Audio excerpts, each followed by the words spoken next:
Rice అయితే కొత్త ఉడికిపోతుంది. చేసుకున్నాం. లైట్గా మా మావయ్య గారు ఆవకాయ ముక్కేసారండి. ఇదా అందరికీ నమస్తే అండి. Welcome back to my channel సీనూసీ వ్లాగ్స్. ఈరోజైతే డే 2 అండి. సముద్రంలో వేటకైతే స్టార్ట్ అయిపోయాము. ఈరోజైతే గాలి చాలా ఎక్కువగా ఉండడం వల్ల బోట్లు ఏవి రావట్లేదు. మాతో పాటు ఇంకొక 2 బోట్లు అయితే వస్తున్నాయి. మేమే ధైర్యం చేసి అయితే సముద్రంలో వేటకైతే వెళ్తున్నామండి. ఈరోజైతే చాలా గాలి ఎక్కువగా ఉంది. గాలి ఎక్కువగా ఉంటే అలలు అయితే పెద్దగా వస్తాయండి.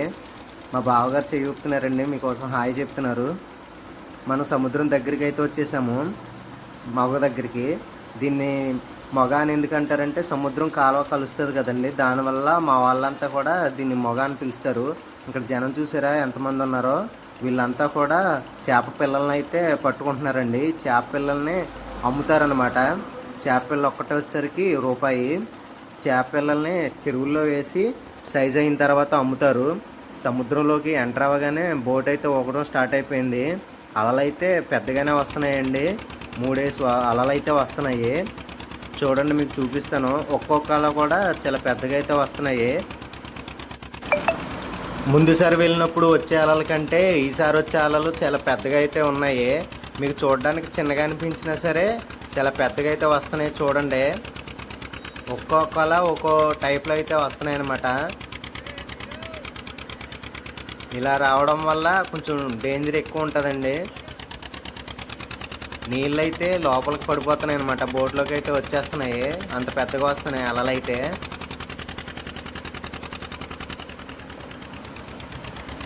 ఈ అల చూసారా ఎంత పెద్దగా ఉందో. నెక్స్ట్ వచ్చే అల అయితే బోటుకి సమానంగా అయితే వచ్చేసిందండి. చాలా బోట్ అయితే ఎగిరి పడింది అంతే. అసలు అంత పెద్దగా అయితే ఎగిరి పడింది. సముద్రంలోకి ఎంటర్ అయిపోయాం మనం. ఎంటర్ అయిపోయిన తర్వాత మేము తెచ్చుకున్న బొప్పాయిని అయితే ఈయన కటింగ్ అయితే చేస్తున్నారండి. తోలైతే చెక్కి తిందామని చెప్పి ముక్కలు అయితే చేస్తున్నారు.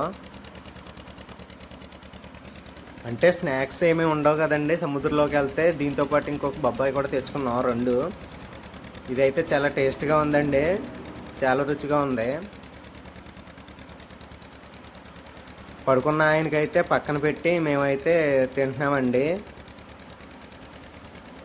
చాలా రుచిగా ఉంది పప్పాయి. సముద్రం తినడం వల్ల లేకపోతే అదే తీగా ఉండడం వల్ల తెలీదు. మేమైతే వల వేసే ప్లేస్కి అయితే దగ్గరికి అయితే వచ్చేసాము. పసుపు నీళ్ళు కలుపుకుంటున్నామండి వల మీద చిమ్మటానికి. ఎందుకు ఇలా అంటే శుభం జరగాలని చెప్పి చేసుకుంటామండి. ఇలాగా వల పైన పసుపు నీళ్ళు చల్లుతాము. చేపలు మంచిగా పడాలి, వేట మంచిగా జరగాలి అని చెప్పి ఇలా చేసుకుంటామండి. ఇది మంచిదే కదా. చేపలు ఎక్కువ పడాలి అని దండం పెట్టుకోవడం లాంటిది. ఇది కూడా దేవుడికి దండం కలిపేసి పక్కన పెట్టుకుని ఉంచుకుంటే మనం బోట్ ఆపగానే ఇంకా వలపైన వేసేసుకుండి రెడీ అయిపోవడమేనండి. బోటు ఎక్సలేటర్ వైర్ అయితే తెగిపోయిందండి, అందుకని నా లోపలికి అయితే దిగారు. ఇంజిన్ సైలెన్సర్కి తగలడం వల్ల కాలిపోయిందండి తాడు అయితే. ఇంజిన్ అయితే ఆపేస్తున్నారు ఇప్పుడు. మా బావగారు అయితే పసుపు నీళ్ళు చల్లటం స్టార్ట్ చేస్తారు చూడండి. ఇప్పుడు అంటే దగ్గరకు వచ్చేసాము, ఇంకా ఇక్కడే వాళ్ళైతే వేసేయాలి.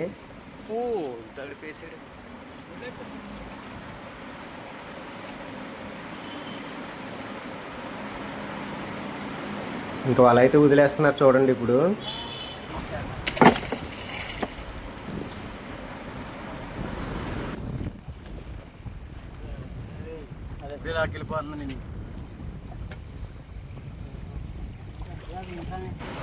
వాళ్ళకి ఉన్న రాయి చూసారా ఎంత క్లారిటీగా కనిపిస్తుందో. ఏదైనా సరే ఆబ్జెక్ట్ చాలా క్లారిటీగా కనిపిస్తుందండి. కిరోసిన్ నీళ్ళే.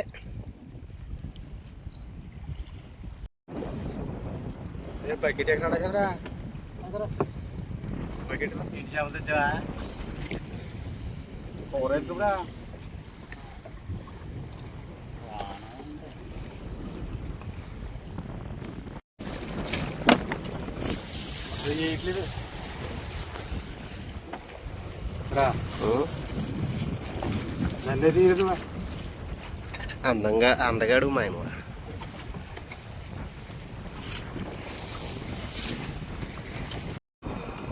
రైస్ అయితే కొత్త ఉడికిపోతుంది. వంకాయలు అయితే ఇక్కడ పెట్టారు, వండేసుకుంటున్నాయి. ఇంకా కలబెట్టేస్తారు అన్నట్టు. టమాటాలు ప్లస్ టమాటోలు కూడా దీంట్లోనే ఉన్నాయండి. పచ్చిమిరపకాయలు ఇవన్నీ వేసి కలబెట్టేసి తాలింపు పెట్టేసుకోవడమే. ఉప్పు చేపలు ఉన్నాయి కానీ వేయమండి. వాళ్ళ అయితే ఇంకా వదులుతూనే ఉన్నారు. సూర్యుడు అయితే కిందకి వెళ్ళిపోతున్నాడండి. చికెన్ ఇలా కట్టేసుకుంటే అన్నం ఉంచేసుకోవడమేనండి. ఇప్పుడు ఉంచుతారు, నేను చూపిస్తాను చూడండి. ఇదిగోండి ఇలా పెట్టి సైడ్కి ఇలా వంచేసుకోవడమేనండి. వంచేసుకుంటారండి. గింజ అయితే అలా కిందకి వెళ్ళిపోతాను అనమాట. కింద పడిపోతుంది చూడండి. జాగ్రత్తగా అయితే ఉంచుకోవాలి, ఎందుకంటే గాలికి లాయ ఎక్కువ ఉంది. ఇది స్వచ్ఛమైన గాలి అండి. 50 to 80% మనకు సముద్రం నుంచి ఆక్సిజన్ అయితే ఎక్కువ వస్తుందండి. భూమి మీద అయితే చెట్ల నుంచి 20 నుంచి 50 వరకు మాత్రం ఆక్సిజన్ వస్తుంది. పొల్యూషన్ లేదండి. ఇక్కడ ఎక్కువ సంవత్సరాలు బతకొచ్చు మత్స్యకారులు.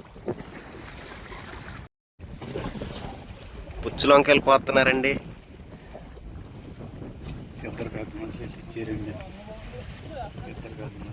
మొత్తం వంకాయలు మొత్తం పుచ్చులే ఉన్నాయండి. అసలు ఒక వంకాయ కొయ్యగానే పుచ్చులు వచ్చేసినాయి మనకి.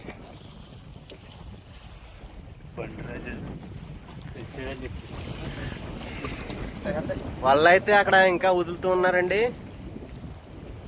మనకి ఇక్కడ వంట అయితే రెడీ చేస్తున్నారు. మా బోట్కి యజమానురాలు ఈయనే. సారీ యజమానుడు ఈయనేనండి. అవరంతాడు అంటారండి దాన్ని. అదైతే వేసేస్తున్నారు అన్నట్టు. ఇప్పుడు వేసి ఆయన ఎవరో కదండి, మా బావగారు.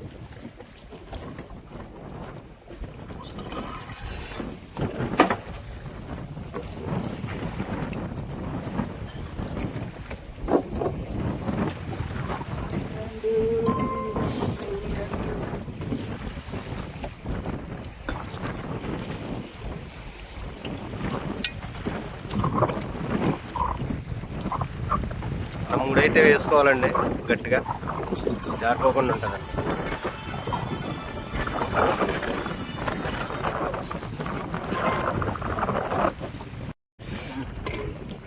కూర రెడీ అయిపోయిందండి. Rice ready. ఇదిగోండి ప్లేట్లు వేసేసుకున్నాం.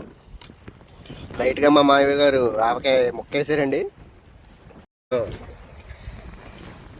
వేడిగా ఉందండి. టేస్ట్ చెప్తాను. బాగుందండి, అదిరిపోయింది. ఇది ముద్దెట్టుకుండి ఆవకాయ పచ్చడి నాతే అదిరిపోయింది అంతే. సూపర్. చాలు.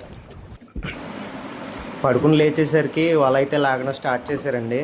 తినేసి పడుకున్నాం. ఇంకా లేచాము. ఇంకా 12 అవుతుంది ఇప్పుడు టైము. 12ంటికి అయితే వాళ్ళు లాగడం స్టార్ట్ చేసాము. ఇంకా వాళ్ళు లాగడం స్టార్ట్ చేయగానే కొద్దిసేపటికైతే మాకు చేప అయితే పడింది. పెద్ద చేప ఉట్టి పడింది. దాన్ని అయితే ఫ్రిడ్జ్లో వేసాము. ఇదైతే ఇంకా వల్లనే ఉందండి. దీన్ని పండుగొప్ప అంటాము. మొత్తం 2 చేపలు అయితే పడ్డాయి. మొత్తం 2 కూడా పెద్దయేనండి సైజు. వల మొత్తం కూడా లాగేసుకోవాలండి బోట్లోకి. వల ఇంత వరకు కూడా విశ్రాంతి ఉండదు. అంటే కొంచెం వల లాగిన తర్వాత రెస్ట్ తీసుకోవచ్చు. వల అయితే లాగడం అయిపోయింది. అయిపోగానే ఇంకా ఇంజిన్ స్టార్ట్ చేసుకుంటే ఇంకా ఇంటికి వెళ్ళిపోవడమేనండి. ఇంటికి వెళ్ళిన తర్వాత చేపలు ఎంత కమ్మామో, ఎవరికి కమ్మామో, ఎలా అమ్మామో అన్నది మొత్తం చూపిస్తాను చూడండి. వేసేద్దాం మీకు.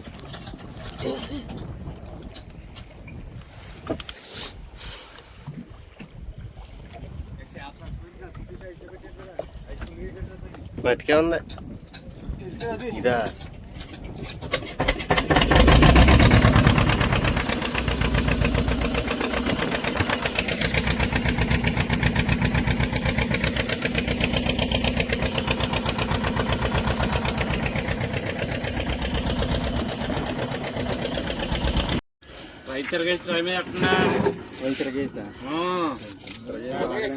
కాటా పైన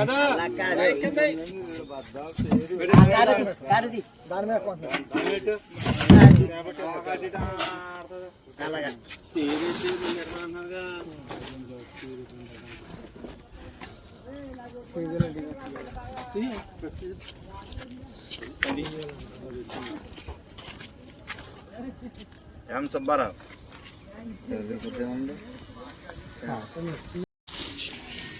అతిశయ అదన్నది 10.5. ఒకటి 10 కిలోలు, ఇంకోటి 10.5 కిలోలు అయితే వచ్చినాయి. ఈ వీడియో నచ్చితే ఒక లైక్ చేసి మన ఛానల్కి అయితే సబ్స్క్రైబ్ చేసుకోండి. Thank you for watching.